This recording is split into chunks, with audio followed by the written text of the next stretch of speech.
decades ago, had I seen a page labeled "Demons are for real," I would have scoffed, "Oh really?" After working 7 years in one of the largest psychiatric hospitals in the world, 18 years in the psych department of a large state prison, 2 years in the largest mental health center in the city, and over 11 years working in hospital ERs dealing with psych crisis, I've seen things that fly in the face of both reason and my academic training. After what I've experienced on the front lines, I have no doubt that demons exist. I've both seen and spoken to them, and they are very nasty. The voices schizophrenics hear are not hallucinations, as psychiatry maintains. Psychiatry insists that if you give these so-called hallucinations any attention, such as questioning patients about their nature, you are making these patients worse.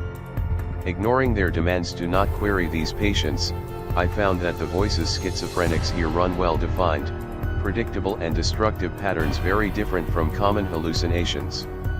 Once these hallucinations became aware that I was providing information to these patients that would weaken these voices, I became both a threat and a target. It became clear that what psychiatry insisted were hallucinations were not only conscious but aware of what was going on around them. In one case, a patient I'd never seen before reported his voices warned him to stay away from me the minute I walked into the emergency room. Providing people with knowledge of the existence of this menace and how they manifest in our lives is last thing these demonic entities desire. They want you to go on believing that in this age of science, demons are fictional, a maniacal throwback to medieval and prehistoric days, tales of the uneducated. They are thrilled that you ignore the 23 or more times Jesus mentioned casting out demons, and even more pleased when you view the Bible as irrelevant to this issue. They prefer you to believe that science is God and demons don't exist. It's so much easier for these evil entities to go about their destructive work in stealth when their existence is denied by the millions upon whom they prey.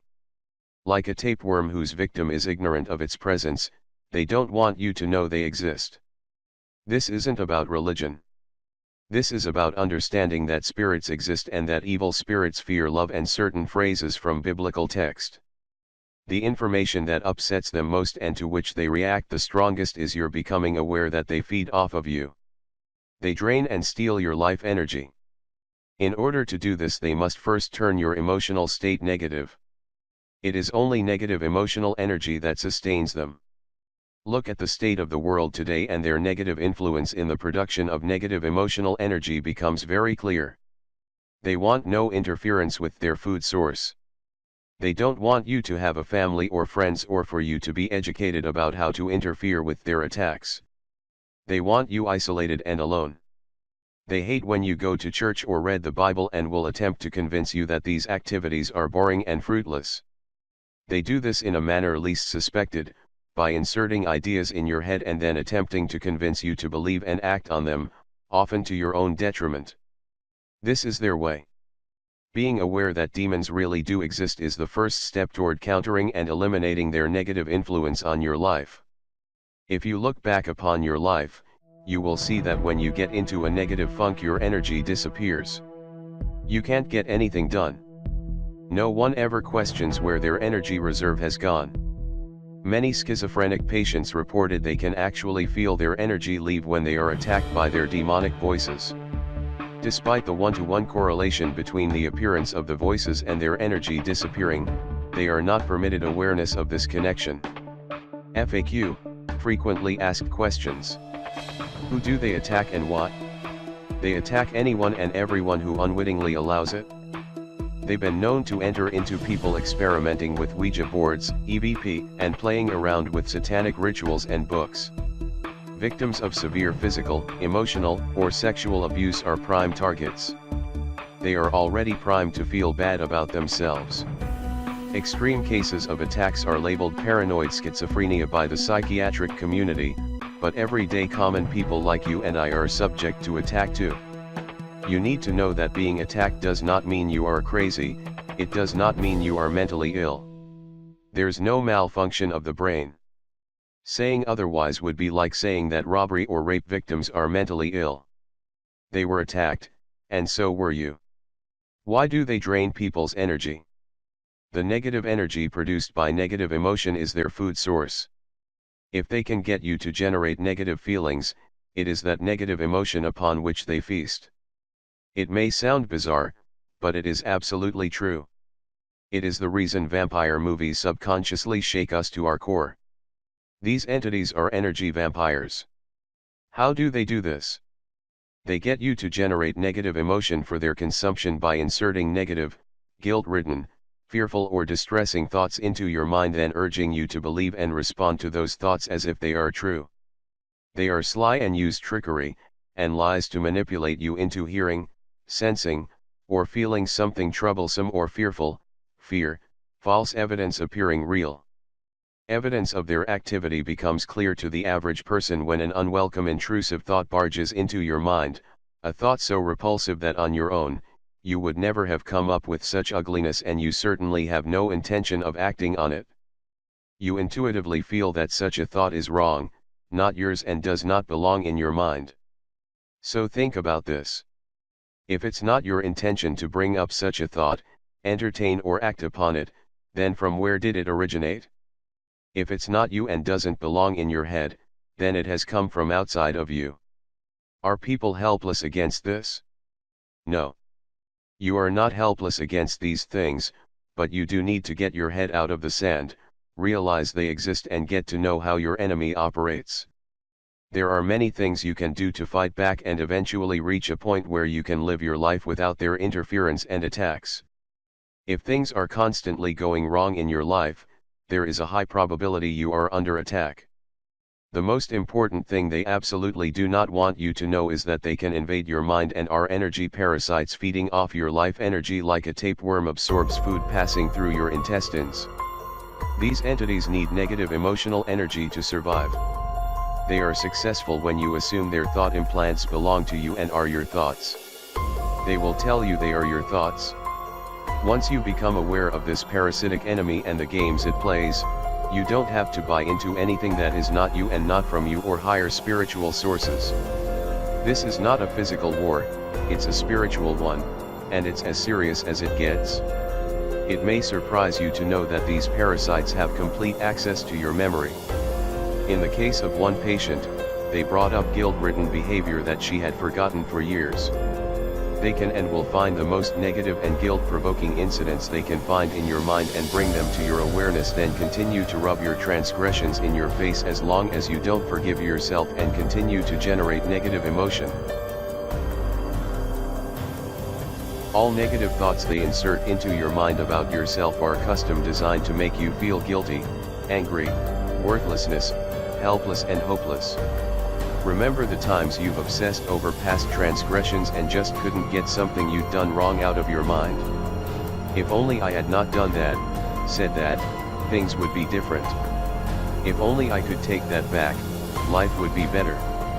If only I'd been there, this would not have happened. This is them at work.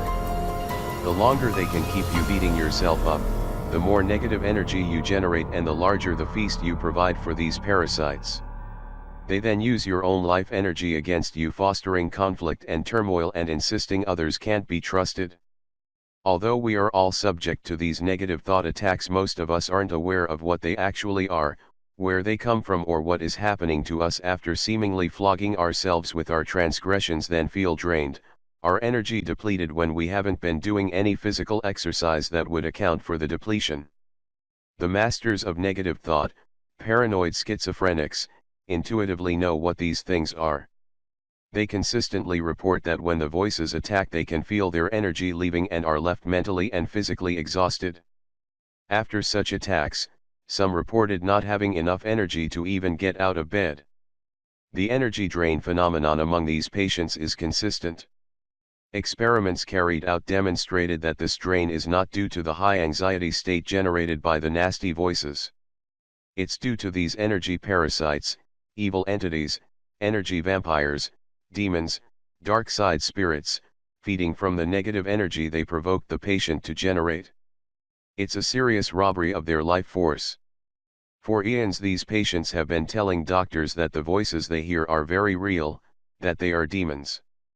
Psychiatry continues to insist their voices are hallucinations due to a chemical brain imbalance for which they have no proof. Not only are the many thousands of these patients reporting the demonic voices they hear to be very real, psychiatry's assumption that they are hallucinations flies in the face of new observable and overwhelming evidence to the contrary.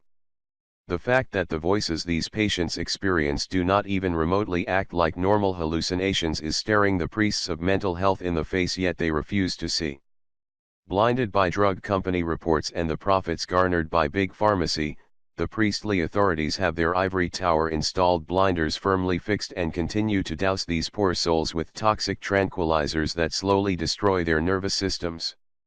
I detail this in my upcoming book through a number of clinical interviews. When we look at the average person, he/she won't be experiencing anything as dramatic or severe as schizophrenics do, with very clear voices ordering them to do dastardly, self-destructive things. The average person will experience persistent self-blame and thoughts and feelings of guilt or being unworthy. To Joe and Jane Normal, the experience of being attacked becomes clear in situations such as the following: all of a sudden, out of nowhere and unrelated to anything you'd been thinking previously, a thought barges into your mind which is so terrible you recoil in shock and revolt. How could I even think such a thing?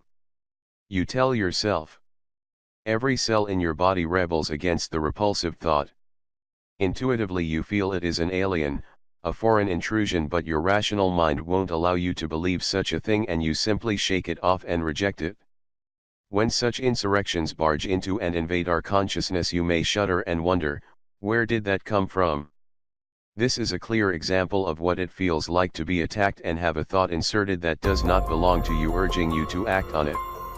Many times it is a thought of revenge, a behavior akin to pouring gasoline on a fire. As mentioned above, these entities have complete access to your memory, and because they do, these negative thought insertions are often personalized to tear open past psychic sores and generate the most poisonous negative emotion possible. You need to be aware that virtually every negative thought about yourself that pops into your mind comes from these negative entities in an attempt to get you to feel bad about yourself. Every bad thing these negative entities tell you about yourself are lies. Every time. Clinical psychiatry. It is odd that psychiatry and psychology ignore one of the most important and critical questions needing to be answered to cure schizophrenia: where do thoughts come from? Although they label schizophrenia a thought disorder, they show no interest in studying the disordered thoughts or the voices that schizophrenics hear, and strongly discourage others from doing so also. Working under the radar and defying these orders for decades, you are about to receive information about a world that psychiatry forbids you from visiting, which directly impacts upon your life. While enrolled in one of the most prestigious Ph.D. psychology programs in the nation, I raised my hand in a large lecture hall and asked the head of the psychology department, where do thoughts come from? An answer to this question was one of the main reasons I'd applied to such a program. He looked at me with an expression like I'd just fallen out of a spaceship. He responded, "I'll speak with you after the lecture." Who asks these kinds of questions? He left the lecture hall quickly afterward and never answered. He had no clue. The answer to this question is critical to healing schizophrenia, not just suppressing its symptoms as psychiatry is currently doing with their toxic drugs.